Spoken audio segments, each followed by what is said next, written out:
কক্সবাজারের সমুদ্র সৈকত এলাকায় খুলনার সাবেক কাউন্সিলর টিপু হত্যায় আরও ৩ জনকে গ্রেফতার করা হয়েছে। একই সঙ্গে উদ্ধার করা হয়েছে হত্যায় ব্যবহৃত আগ্নেয়াস্ত্র।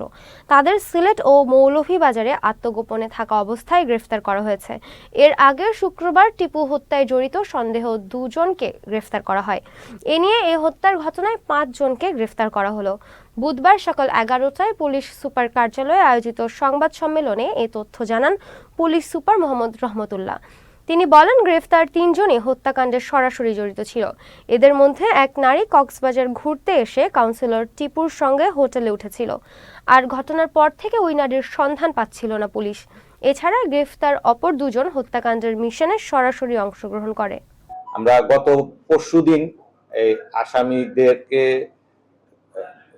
সিলেট বিভাগের মৌলভীবাজার জেলার জুড়ি থানা থেকে আমাদের অতিরিক্ত পুলিশ সুপার সদর সার্কেল সে ফিজিক্যালি তার নেতৃত্বে আমাদের সদর মডেল থানার যে টিমটা গিয়েছিল তারা আসামিদের গ্রেপ্তার করতে সক্ষম হয় এবং গতকালকে আসামিদেরকে আমরা কক্সবাজারে এই টিমই নিয়ে আসে এবং আসামিদের শনাক্ত মতেই আসামিদের দেওয়া তথ্য মোতাবেক এবং শনাক্ত মতে আমরা হোটেল কক্স কুইন রিসোর্টের 208 নম্বর রুমের ফলস ছাদ ভাবে যে বাথরুমের যে ফলস ছাদ সেইখান থেকে আগ্নেয়াস্ত্র এই হত্যাকাণ্ডে ব্যবহৃত আগ্নেয়াস্ত্রটিও আমরা উদ্ধার করি।